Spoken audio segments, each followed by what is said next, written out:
y'all, quick update. So we had the outpatient scalp EEG today. During pre-registration about a week or two ago, I was told they would not do the stroke portion. Today, I was asked why I was refusing the stroke portion.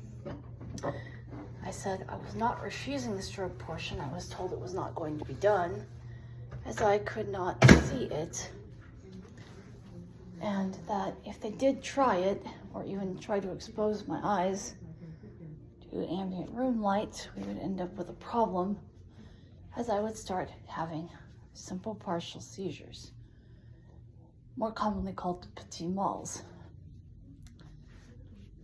The tech was confused and said, well, you're completely blind, so how is this possible? I did my best to explain, and when we got to the do you have any head injuries or had you had any things like that question, I explained my history, which is extensive, and they said, well, then why are you, what are we going to do here? Because you're refusing all of our tests. And of course, I got confused and a little upset because I'm not actively refusing anything. It's one of them I physically can't see, consciously anyway. And the other, the tech claimed was contraindicated. And then he finally goes, okay, so, because I made an offhanded comment. I said, whatever tech they used in 2009 to catch the interictal wave, let's use that. I was being half sarcastic because I was frustrated. And I wasn't saying it to him, I was saying it to, the air. And he goes, well, if you want to find out what's going on, I'm paraphrasing. He said, if you want to find out what's going on, then let's try this. If your watch alarms, we'll stop. If your dog alerts, we'll stop. If abnormal activity is detected, we'll stop. Every time I felt a chill, I heard 2 mouse clicks and typing. Here's the thing, I was wearing long sleeves and a long dress, except one sleeve was pulled up for a EKG type lead to be placed on my arm. So Lord only knows how they knew I was having chills, other than perhaps the tech had his head turned to see over his shoulder. And when they started the hyperventilation portion, that's the last thing I clearly remember, except a lot of garbled speech and me trying to answer back. I recorded the entire thing.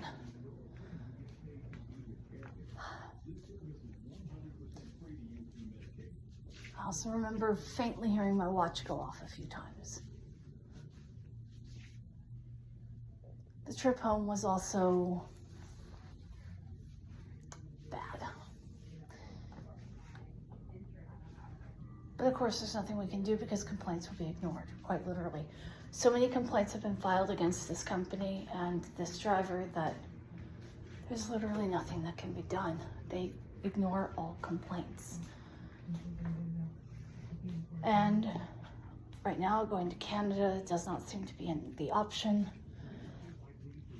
Speaking to my aunt in Texas was a bust because she is absolutely banana pants, to put it politely. And I know of no family with Australian citizenship. None.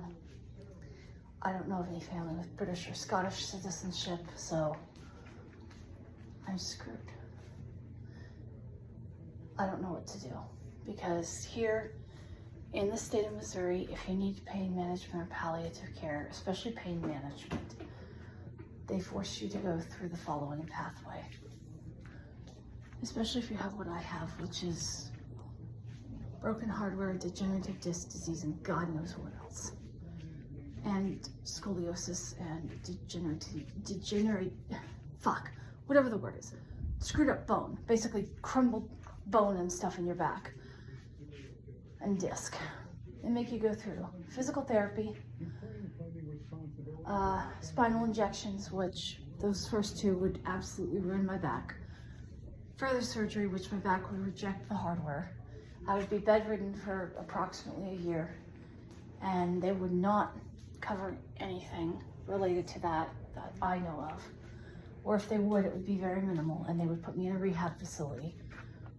And absolutely not. Those places are horrible, and they just do not do what you need.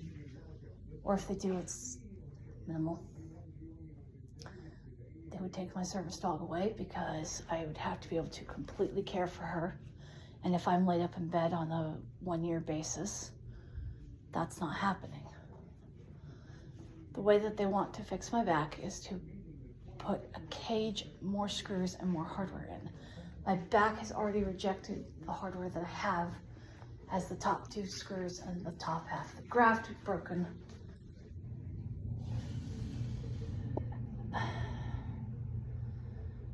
And with the rest of the symptoms I'm having, which at this point, I don't know. I just genuinely don't know anymore. And I'm starting to not care because very few people, and none in the medical community, give a shit.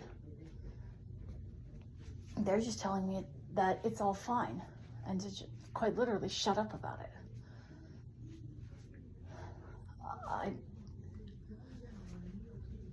I do not know what to do. I am open to suggestions.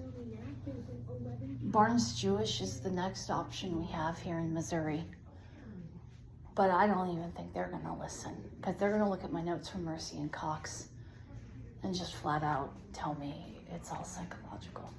When I saw my neurologist to get this EEG set up, she said that she thinks I have both psychogenic and epileptic seizures. I've never once had a psychogenic seizure that I am aware of, and she's very lucky I didn't get up and just walk out of the appointment right then and there, because I'm so sick of being told that what I have is psychogenic. Just because you can't see it on an EEG, especially a scalp EEG, does not mean it's not there. Frontal lobe seizures are incredibly hard to catch, as are some types of temporal lobe seizures, and the two can go hand in hand. Good luck catching them. If anybody has any ideas, please comment. I am willing to listen.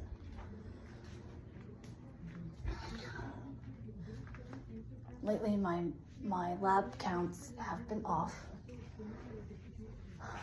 And I mean a little bit off. Like, my leukocyte count has been about 8% off. My monocyte count has been also off by a similar amount, between 8 and 10%. And they just tell me not to worry about that. Everybody says that. Or that, oh, that's from your seizures. I mean, maybe a small amount, but not up to 8%. I did some research. Granted, I'm not a doctor, but I know what I'm being lied to.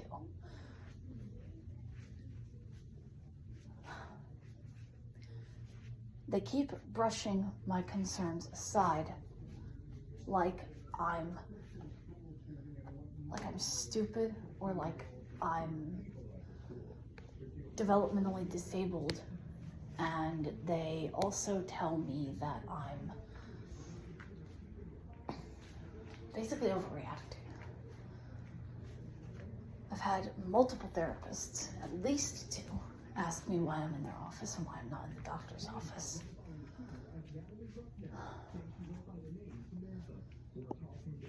And I just do not know anymore, legitimately. I'm just tired. Very, very tired. And it's to the point that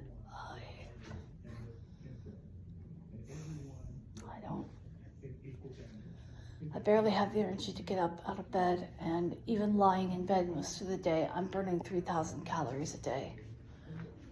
And it seems to be just from shaking and rocking and moving.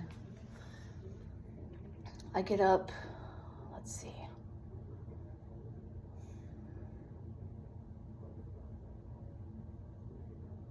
I'm thinking.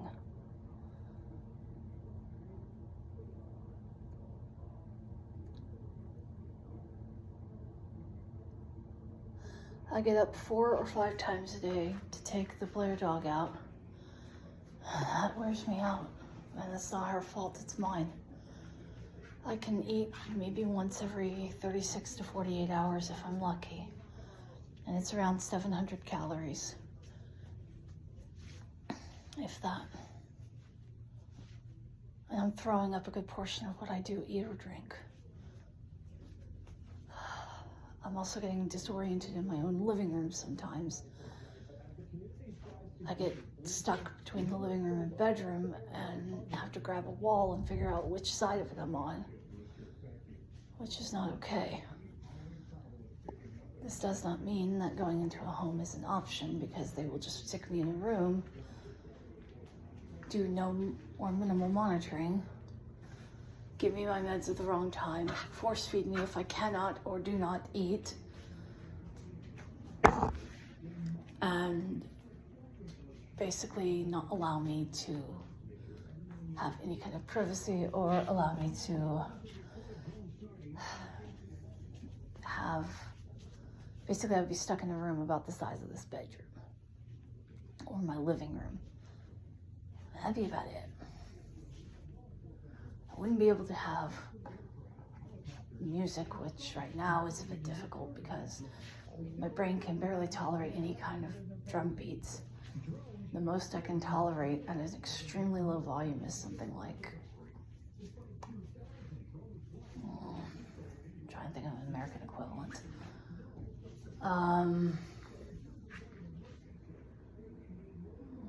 Something like, damn, I can't think of it, but something like Connie Calder or similar. But it has to be at a very low volume, usually. Because otherwise the drum beat just gets to be overwhelming and my brain just shuts off when I'm awake and it's pretty silent in here and I'm not actively speaking and walking. I can just suddenly have trouble using my phone if I'm scrolling, and I'll just start drifting into a sort of half sleep state, what feels like a half sleep state, and then I just drop out for what feels like a few minutes but could be up to an hour, and I come back. It's not sleep because I don't take any sedating meds in the morning.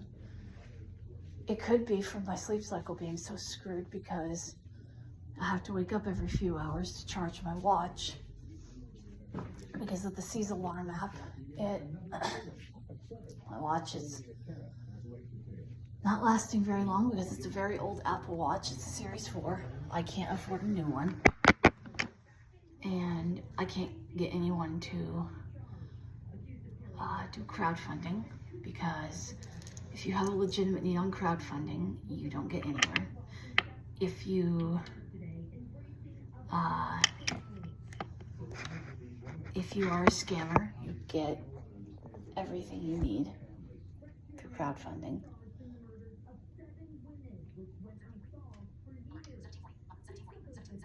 Which I don't understand. It's absolutely unconscionable.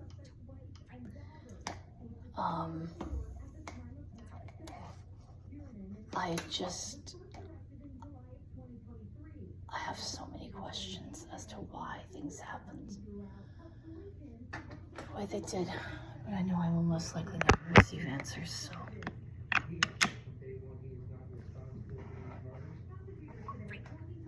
Why bother? Not literally, but why bother? Anyway, that's my update. Thanks for listening. Have a good day. Please take care of yourself. You are worth it and deserve it.